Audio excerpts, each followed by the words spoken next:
أشهد أن لا إله إلا الله وحده لا شريك له وأشهد أن محمدا عبده ورسوله أما بعد فأعوذ بالله من الشيطان الرجيم بسم الله الرحمن الرحيم الحمد لله رب العالمين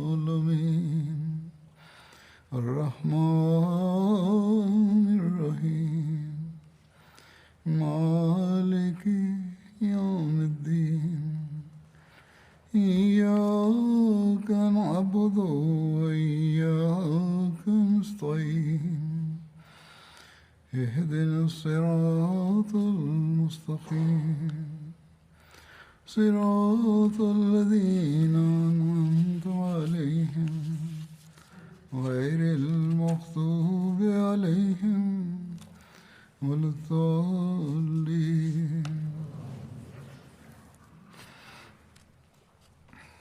After reciting the Tashahhud, Ta'awuz and Surah Al-Fatiha, Hazrat Khalifatul Masih V, Ayyadahu Ta'ala binasrihi al-Aziz stated that the accounts of the military expeditions of the Muslims against the rebellious apostates are currently being mentioned. Further details regarding the expeditions of Hazrat Muhajir and Hazrat Ikrimah against the apostates in the regions of Kinda and Hadramaut are as follows. When Hazrat Muhajir established ground in Sana, he wrote to Hazrat Abu Bakr radiyallahu ta'ala anhu, informing him of everything he had done thus far.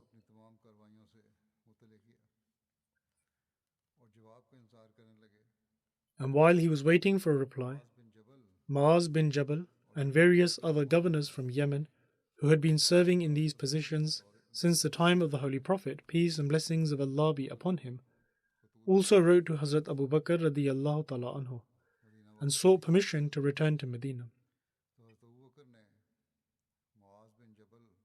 In reply, Hazrat Abu Bakr radiyallahu ta'ala anhu granted Muaz bin Jabal and the other governors the choice to stay in Yemen or to return to Medina with the condition of appointing someone else in their position. Having been given this choice, all of them returned to Medina, and Hazrat Muhajir was instructed to join Ikrimah. And both of them were instructed to then go to Hadramaut and help Ziyad bin Labid. And keeping them in their respective positions, Hazrat Abu Bakr radiyallahu ta'ala anhu instructed them to permit those who had been fighting along their side between Mecca and Yemen to return. If they wished to return, they could do so, unless people willingly wanted to participate in the jihad and gave it precedence.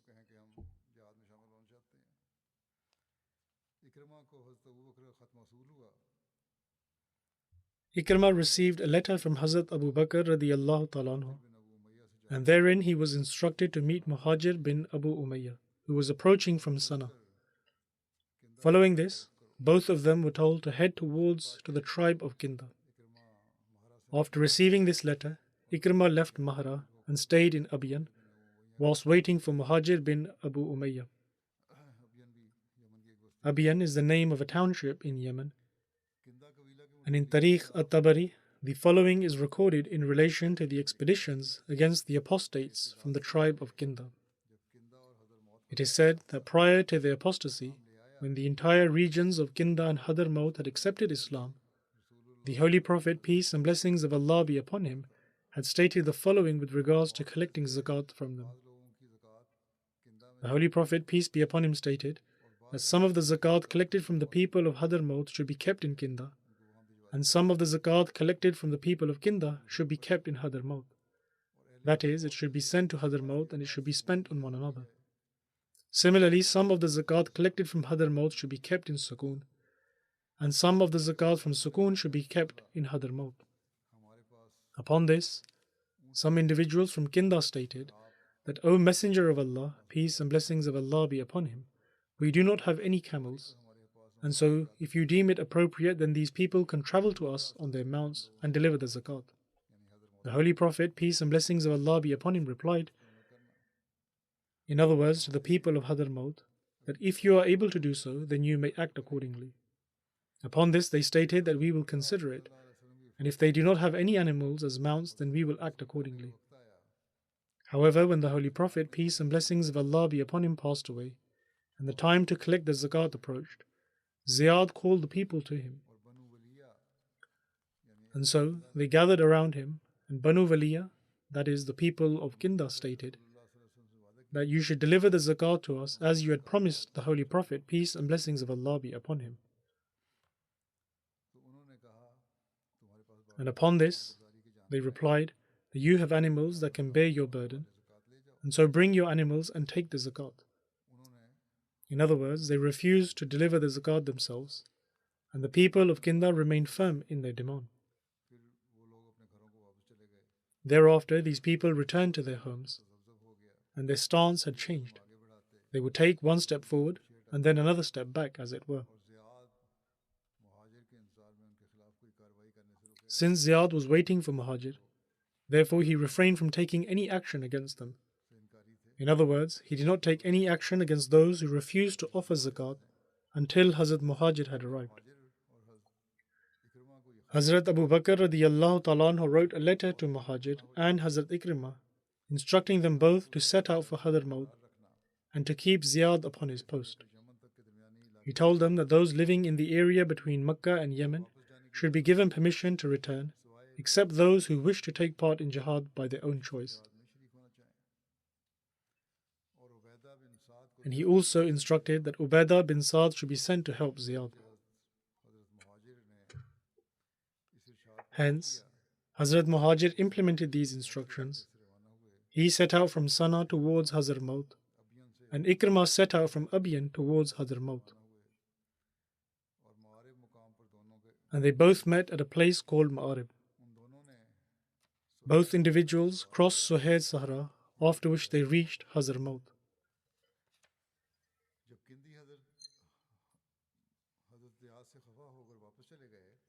When the people of Kinda became upset with Hazrat Ziyad and returned, Hazrat Ziyad took up the responsibility of collecting zakat from the Banu Amr. A youngster from Kinda accidentally gave his brother's camel to Hazrat Ziyad as zakat, and Hazrat Ziyad branded the camel with fire in order to indicate that it was part of the zakat. In other words, he placed a seal on it to indicate that it was part of the treasury of zakat. When the boy requested for the camel to be exchanged, as it had been given mistakenly, Hazrat Ziyad thought that he was merely presenting excuses, and so he did not agree. Upon this, the boy who gave the camel called out to his tribe and Abu Sumaid for help.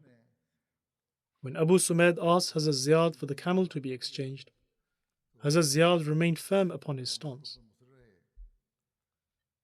And so, this angered Abu Sumaid, and he forcibly freed the camel, upon which the people with Hazrat Ziyad imprisoned Abu Sumaid and his people, and also captured the camel.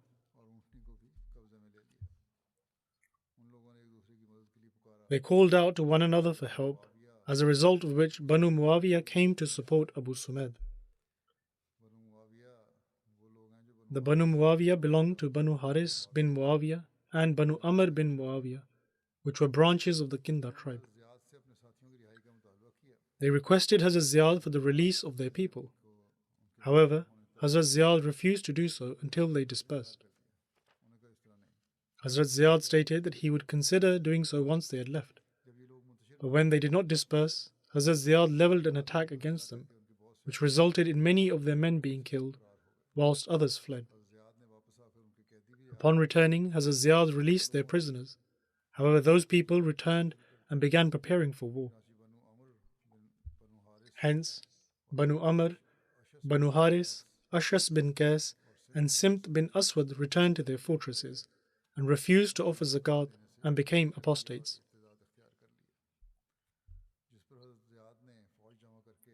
As a result, Hazrat Ziyad gathered his army and attacked Banu Amr, which led to many of their men being killed, whilst those who were able to fled. And a large number was imprisoned by Hazrat Ziyad and sent them to Medina.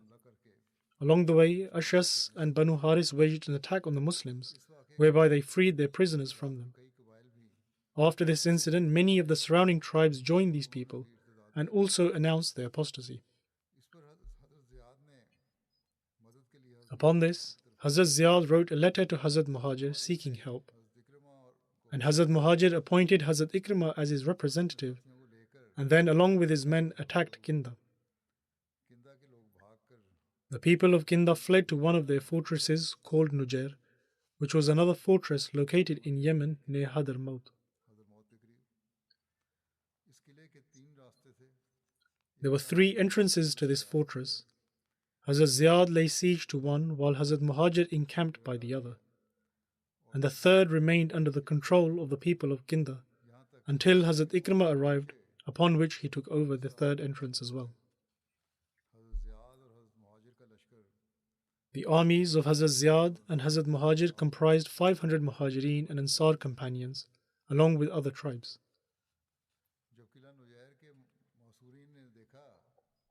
When those under the siege in the Nujair fortress realized that the Muslims continued to receive reinforcements, they became extremely frightened, due to which their leader, Ashas, immediately went to Hazrat Ikrimah and wanted to establish peace.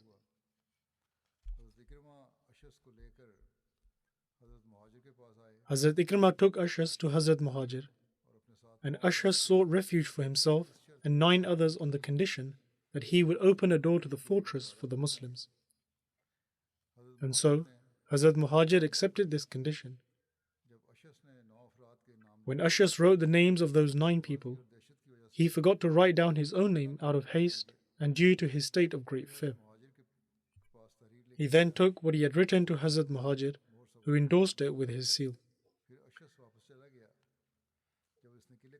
When Ashas returned and opened the door to the fortress, the Muslims entered, and when a battle ensued between the 2 armies, 700 people from the Kinda tribe were killed. The people in the fortress fought back, however their men were killed, and 1,000 women were captured. Thereafter, Hazrat Muhajir asked for the written agreement for protection and pardoned the people whose names were written in it. However, the name of Ashas was not included. Upon this, Hazrat Muhajir intended to kill him, but on the request of Hazrat Ikrimah, he was sent along with the other prisoners to Hazrat Abu Bakr radiyallahu ta'ala anhu, so that he himself could make a decision regarding his case.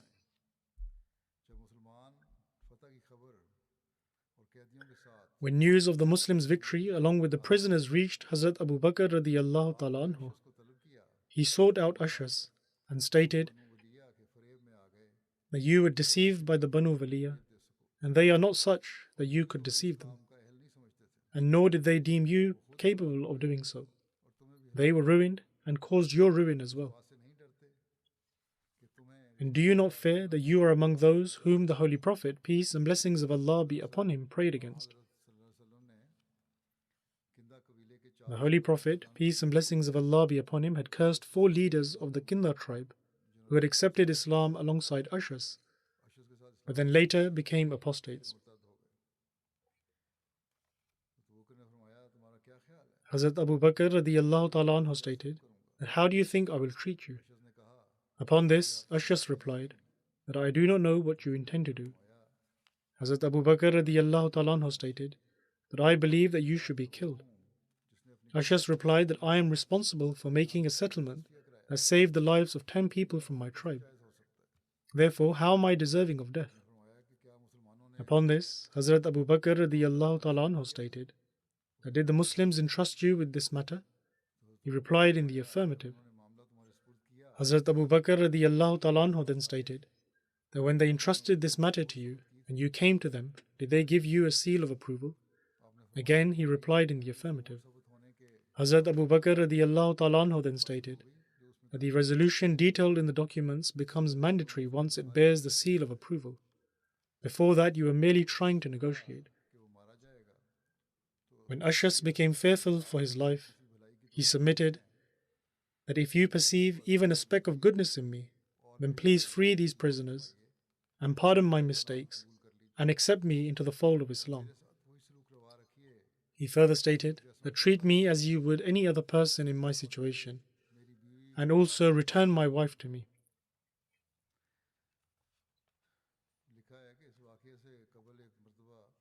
It is recorded that before this incident took place, once Ashas came to the Holy Prophet, peace and blessings of Allah be upon him. He came bearing a marriage proposal for the sister of Hazrat Abu Bakr radiyallahu ta'ala anhu, Farwa bint Abu Quhafa. And Hazrat Abu Quhafa married his daughter to him and decided that he would send his daughter off with Ashas upon his next visit. And according to one author, Farwa was the daughter of Hazrat Abu Bakr radiyallahu ta'ala anhu. But in any case, after the Holy Prophet, peace and blessings of Allah be upon him, passed away, and Ashas became an apostate, he became fearful that his wife would not be returned to him. And so Ashas submitted to Hazrat Abu Bakr radiyallahu ta'ala anhu, that you will find me among the best of people in your vicinity in the service of the religion of Allah. Upon this, Hazrat Abu Bakr radiyallahu ta'ala anhu spared his life and accepted him into the fold of Islam and returned his family to him. Following this, Hazrat Abu Bakr radiyallahu ta'ala anhu stated, go forth, and from now on I should only hear of good things about you. In this way, Hazrat Abu Bakr radiyallahu ta'ala anhu also freed all the prisoners who returned to their respective regions. And according to one narration, because Ashas was guilty of breaching a pledge made to his tribe, he dared not return to them. And after being freed, he remained in Medina with Farwa. And in the time of Hazrat Umar radiyallahu ta'ala anhu, when the battles in Iraq and Syria were taking place, Ashras was also among the Muslim armies that set forth to fight against the Iranians and Byzantines. And he contributed exceptionally in these battles, and thus regained the respect of the people and restored his diminished reputation.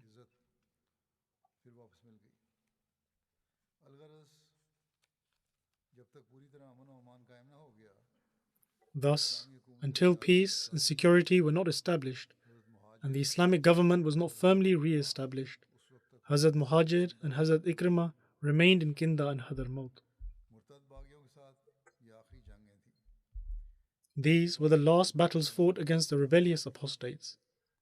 And following the completion of these expeditions, rebellion was completely eradicated, and all the tribes came under the rule of Islam.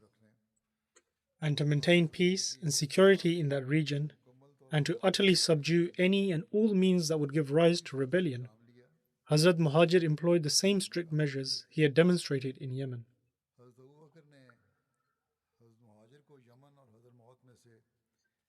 Hazrat Abu Bakr radiyallahu ta'ala anhu wrote to Hazrat Muhajir, instructing him to oversee either Yemen or Hadramaut, from which he chose Yemen. And due to this, there were two leaders appointed over Yemen. And whilst addressing those governors who made efforts against the rebels and apostates, Hazrat Abu Bakr radiyallahu ta'ala anhu wrote, that in my view it is preferable that you only assign governmental roles to those who have remained pure of any blemish of apostasy and rebellion. Although many had reverted to Islam, but Hazrat Abu Bakr radiyallahu ta'ala anhu told them to be wary of those who had previously become apostates or engaged in rebellion. Hazrat Abu Bakr radiyallahu ta'ala anhu then stated that all of you should comply with this regulation and act accordingly, and those among your army who wish to return should be given permission to do so, and under no circumstances should you seek help of any rebel or apostate in your jihad against the enemy. Whilst highlighting these battles under the leadership of Hazrat Abu Bakr radiyallahu ta'ala anhu, many authors, especially biographers of this era, usually assert that this jihad was waged against the false claimants of prophethood, and they were rooted out by the force of the sword, and this was their punishment in light of the Islamic Sharia. However, one who has studied history could never support such assertions. As was mentioned before in light of the Holy Quran, the blessed practice of the Holy Prophet, peace and blessings of Allah be upon him, and the Ahadith, that the Holy Prophet, peace and blessings of Allah be upon him, never acted against an individual because they claimed prophethood, and nor did Hazrat Abu Bakr radiallahu ta'ala anhu undertake these expeditions for the purpose of silencing false prophets. In fact, the real cause for taking such measures was their rebellious behavior. And whilst elaborating on the reason why the companions of the Holy Prophet, peace be upon him, waged war against claimants of prophethood, Hazrat Muslim Maud radiallahu ta'ala anhu states that Maulana Madudi Sahib has written that the companions fought against all those who claimed prophethood after the Holy Prophet, peace be upon him. However, this goes against the narrations of the companions. Maulana Madudi Sahib ought to remember, this was written whilst he was still alive, that he ought to remember that those who claimed prophethood after the Holy Prophet, peace be upon him, and against whom the companions fought, all of them had rebelled against the Islamic government, and they had all openly declared war against it. Hazrat Muslim Maud radiyallahu ta'ala anhu further writes, the Maulana makes a tall claim of having read the Islamic literature, but before expressing his opinion on this matter, if only he had studied the history of Islam, and he would have learnt that Musailma Kazzab, Aswad Ansi, Sajah bint Haris, and Tulayha bin Khuwailid Asadi had all refused to comply with the government in Medina. Moreover, they all claimed to have established their governance in their respective areas.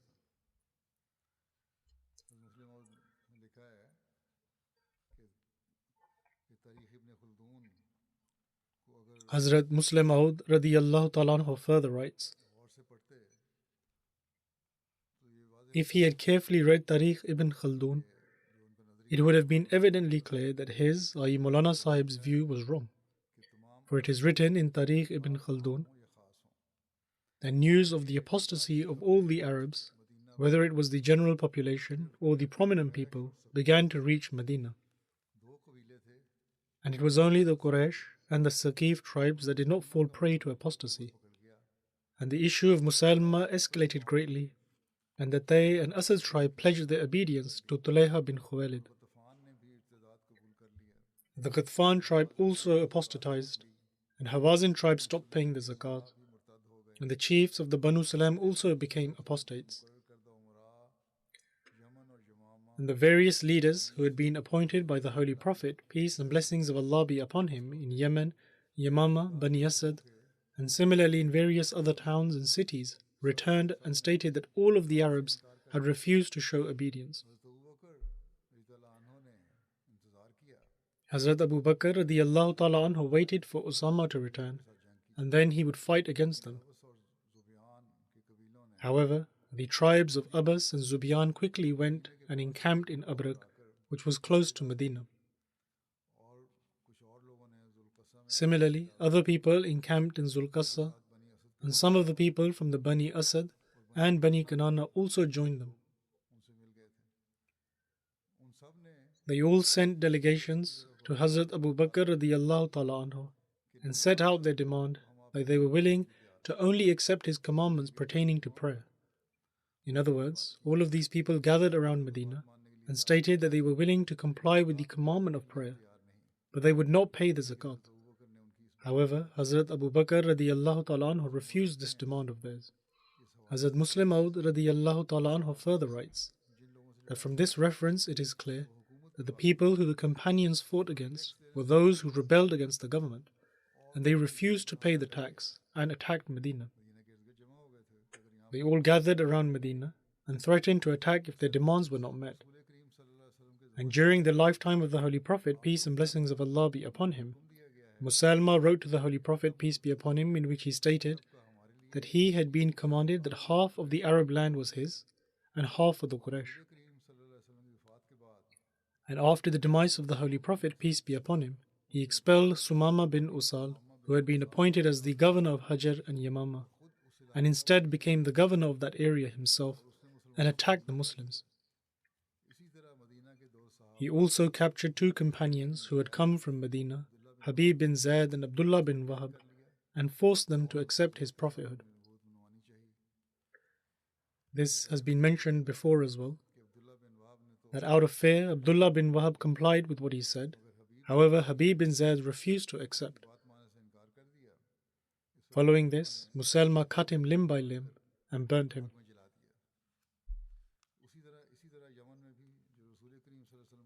And those who had been officially appointed by the Holy Prophet, peace and blessings of Allah be upon him, in Yemen, he imprisoned some of them and also handed out strict punishments to some of the others.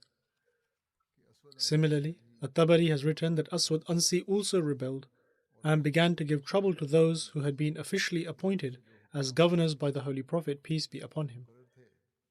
And he commanded that the wealth from the zakat be taken from them.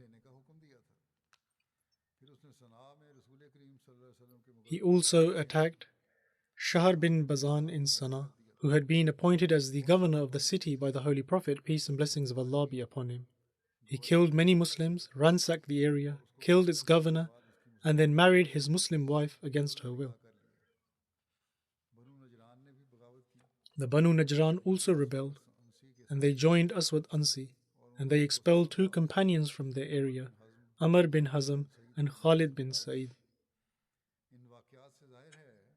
From these incidents, it is evident that the companions did not fight against these people because they claimed prophethood from among the Ummah of the Holy Prophet, peace and blessings of Allah be upon him, and claimed to spread his faith. In fact, the companions fought against them because they were trying to abrogate the Islamic laws, and they were trying to establish their own laws instead. They claimed to be the rulers of their respective areas, and not just that, they also killed the companions.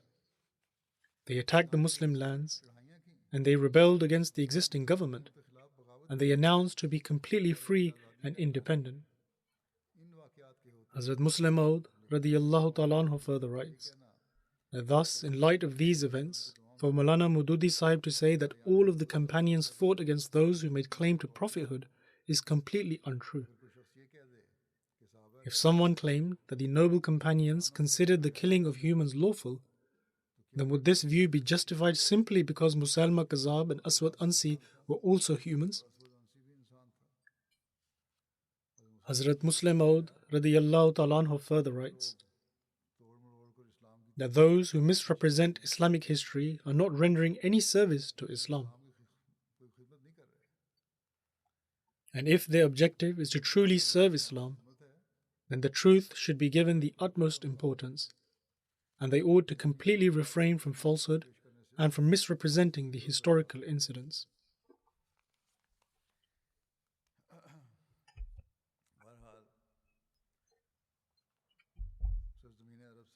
In any case, by putting an end to these people, the rebellion was completely uprooted in the entire Arab land, and a historian has written that now all the rebellions had been put to an end, and all of the apostates had been crushed. The meticulous planning and the swift manner in which Hazrat Abu Bakr radiyallahu ta'ala anhu completely quelled this disorder, which had spread across the entire land, reflects his outstanding abilities. It is evidently clear that he was granted divine support and succor at every step.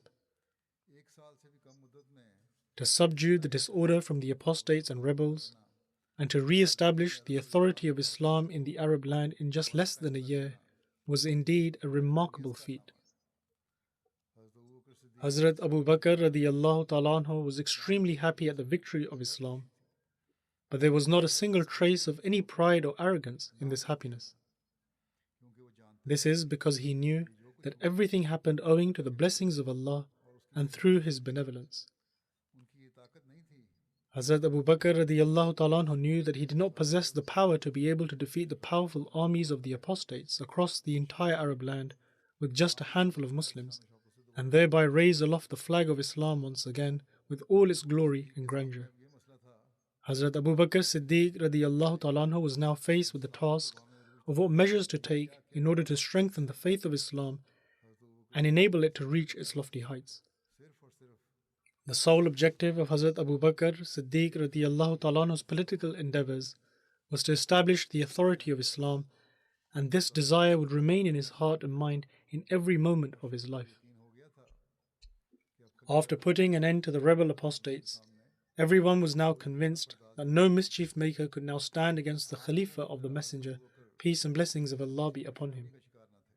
But unlike the general public, Hazrat Abu Bakr radiallahu ta'ala anhu was not under any false hope. He knew that the external powers could revive those who sought to instigate apostasy and rebellion, and thereby create disorder once again. In other words, the disorder may have just stopped temporarily, and that the external powers, in the form of powerful governments who opposed Islam, could create disorder once again at the borders of the Arab land. Hence, Hazrat Abu Bakr radiallahu ta'ala anhu was not under any kind of false hope. And so, in order to safeguard themselves from the uprising of the Arabs, Hazrat Abu Bakr radiallahu ta'ala anhu felt it appropriate to turn their attention towards Iran and Syria, so that they could not get the chance to create disorder against the government. And in this way, the Muslims would feel at peace, and they would be able to freely practice the injunctions of their faith. And so, in order to protect the borders of the Arab land and to safeguard themselves from the strong enemy, it was necessary to convey the message of Islam to these powerful nations, so that by accepting or understanding the universal message of Islam, they would not only live in peace themselves, but others would also be protected from them and will be able to live in peace and harmony and have the freedom to practice their religious beliefs.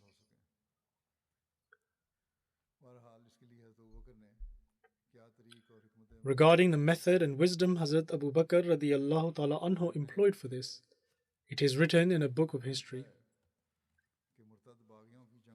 that after the wars and expeditions against the rebellious apostates had come to an end, Hazrat Abu Bakr radiallahu ta'ala anhu began to ponder over the next course of action in order to provide a long-term protection to the Arab land and Islam from both Iran and Syria, who were age-old enemies.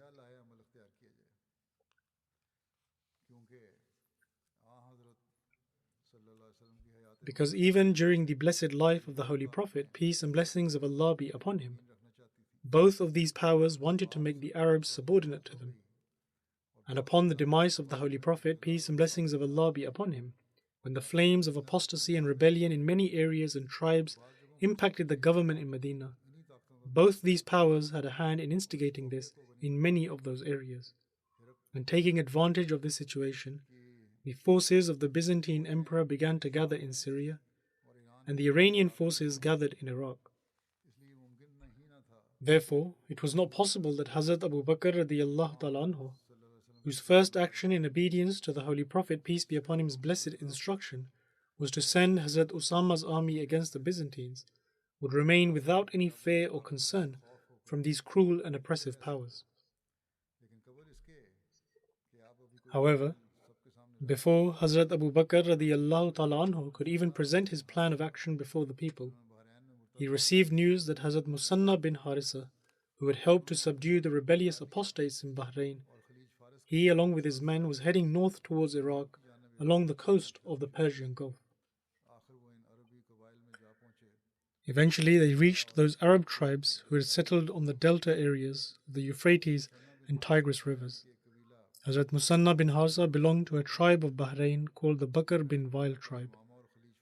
Bahrain was situated between the Persian Gulf and Yamama, and present-day Qatar and Emirates were part of the area of Bahrain, and its capital was Darin.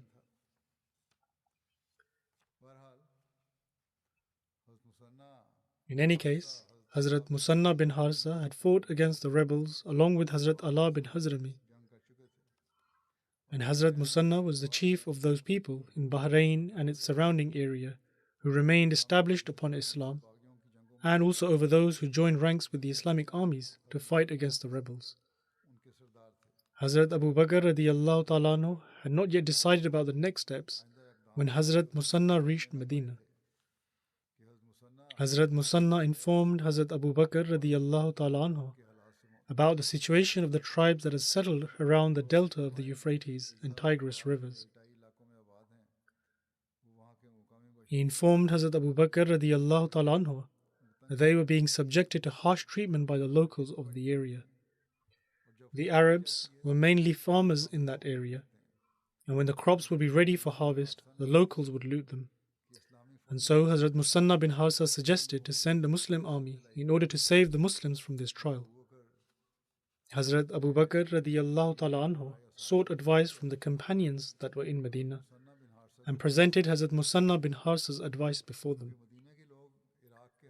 Since the people of Medina were unacquainted with the situation in Iraq, for this reason they suggested to call Hazrat Khalid bin Walid and inform him of the entire matter and take his suggestion. In those days, Hazrat Khalid bin Walid was present in Yamama, and so Hazrat Abu Bakr radiallahu ta'ala anhu summoned him to Medina. And upon arriving in Medina, Hazrat Abu Bakr radiallahu ta'ala anhu told him about the suggestion of Hazrat Musanna with regards to sending an army to Iraq. Hazrat Khalid bin Walid was also of the opinion that the expeditions which had been initiated on the borders of Iraq by Hazrat Musanna, if, God forbid, they faced defeat and the army of Hazrat Musanna retreated towards Arabia, then the Iranian leaders would become even more bold. And they would not only suffice with removing Hazrat Musanna's army from the borders of Iraq, but they would establish their control over the regions of Bahrain and the neighboring areas. And they would then try to establish their authority, and in such a case it would prove to be harmful for the Islamic government. Therefore, he suggested that in order to be saved from this danger, he should be sent reinforcements. In other words, Hazrat Musanna should be given reinforcements, and instead of allowing the Iranians to establish their rule, they should be subdued further so that Arabia never faces any danger from them. Hazrat Khalid bin Walid presented his opinion, and upon hearing this, the other companions also agreed with this suggestion of Hazrat Musanna. And so Hazrat Abu Bakr radiallahu ta'ala anhu appointed Hazrat Musanna as the commander of the army which he had taken towards Iraq, and he was given instructions that the other Arab tribes should join with him, and he should invite them to join the fold of Islam. He was also informed that very soon a contingent would be sent from Medina as reinforcements, with which he could make further advancements.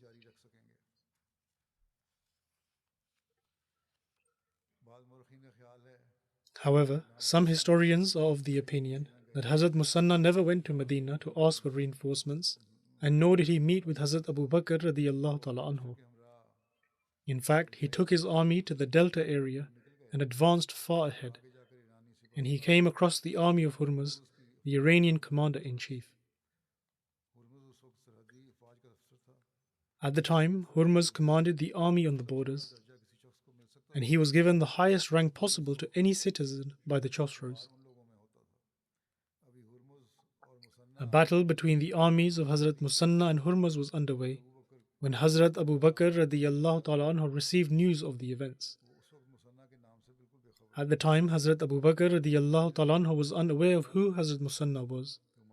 And when Hazrat Abu Bakr radiallahu ta'ala anhu received news of these events, he made an inquiry and discovered that Hazrat Musanna rendered many remarkable services against the rebel apostates in Bahrain. Hazrat Abu Bakr radiallahu ta'ala anhu ordered Hazrat Khalid bin Walid to take a contingent and help Hazrat Musanna in Iraq against Hurmuz. And then, after succeeding from there, they ought to head towards Hira. Hira was a city approximately 3 miles from Kufa. And alongside this, he ordered Hazrat Ayaz bin Ghanam to go to Domatul Jandal. Domatul Jandal was a fort and a settlement situated between Medina and Syria.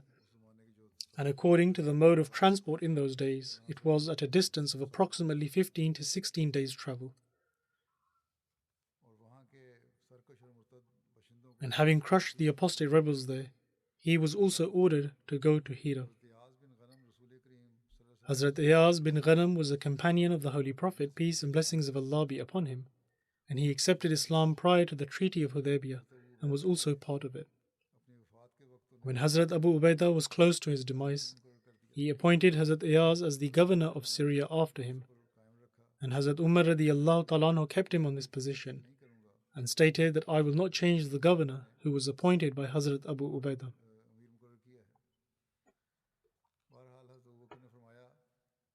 In any case, Hazrat Abu Bakr radiallahu ta'ala anhu stated that out of Hazrat Khalid bin Walid and Hazrat Ayaz bin Ghanam, whoever reached Hira first, they would be the military commander of the operations in that area. And according to one narration, when Hazrat Khalid bin Walid finished from Yamama, Hazrat Abu Bakr radiallahu ta'ala anhu instructed him to start from Fajr al-Hind, in other words Ubullah, and make his way towards northern Iraq, and that he was to gather people along the way and invite them to Islam, and if they accept this, then that is well, otherwise to take jizya from them. However, if they refused to pay the jizya, then they were to fight against them. Hazrat Abu Bakr radiallahu ta'ala anhu also ordered him not to force anyone to fight alongside them, and not to take help from anyone who apostatized from Islam, even if they accepted Islam again, and also to include any Muslims along the way. Then Hazrat Abu Bakr radiallahu ta'ala anhu became occupied in arranging reinforcements for Hazrat Khalid bin Walid. Whilst departing from Yamama towards Iraq, Hazrat Khalid bin Walid divided his army into 3 parts. He did not dispatch them along the same route. Rather, he dispatched Hazrat Musanna 2 days prior to his own departure. He then sent Adi bin Hatim and Asim bin Amr a day apart, and Hazrat Khalid bin Walid departed at the end. And they all promised to gather at Hafir so that they could attack the enemy at once. And Hafir was situated at the first manzil from Basra to Makkah.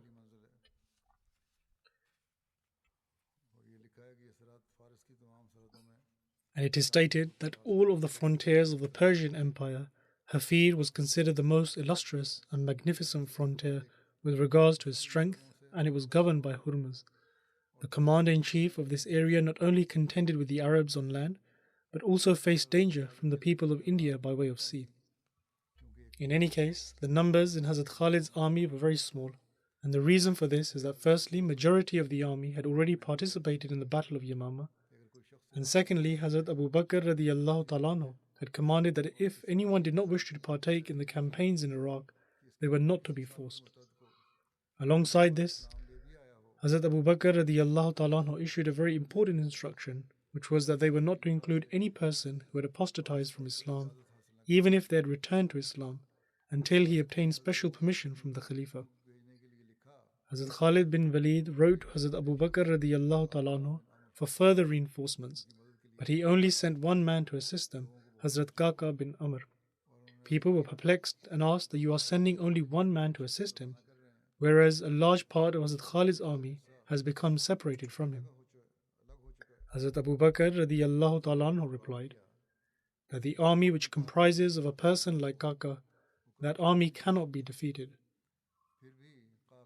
But despite this, Hazrat Abu Bakr radiallahu ta'ala anhu sent a letter to Khalid with Kaka, which said to encourage those people to join his army who remained firm upon Islam after the demise of the Holy Prophet, peace and blessings of Allah be upon him, and who took part in the battles against the apostates. Upon receiving the letter, Hazrat Khalid then began preparing his army.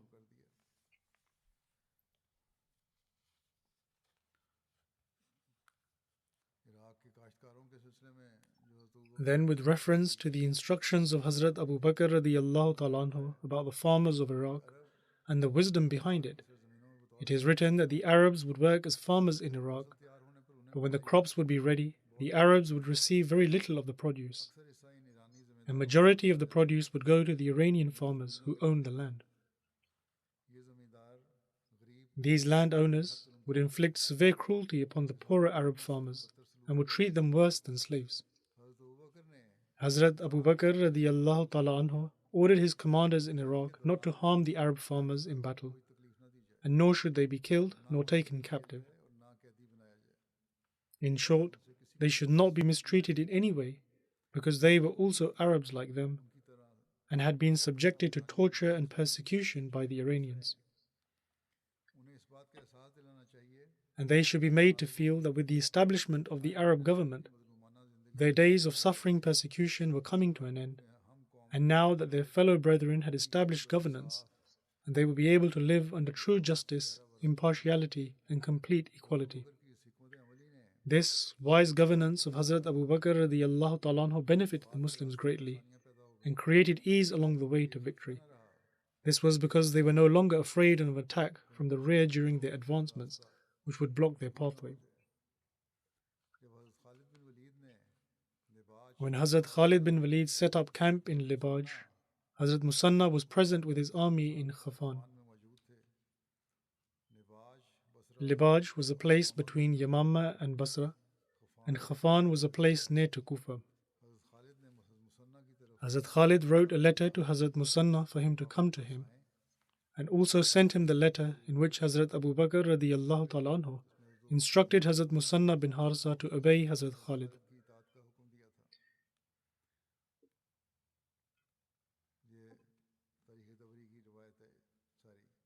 This entire narration was from Tarikh at-Tabari. In this second narration, it was mentioned that Hazrat Abu Bakr radiyallahu ta'ala anhu sent Hazrat Khalid himself. But in any case, there were battles which then ensued after this. But which wars were fought, what were their names, and the details about the victories will be mentioned in the future, inshallah.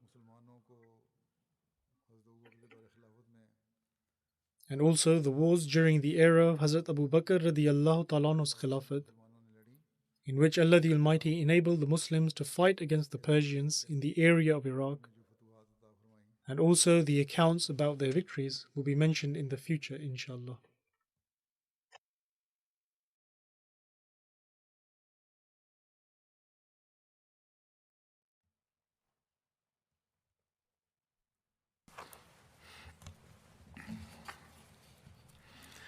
Alhamdulillah, Alhamdulillah, nahmaduhu wa nasta'inuhu wa nastaghfiruh, wa nu'minu bihi wa natawakkalu alayh, wa na'udhu billahi min shururi anfusina, wa min sayyiati a'malina.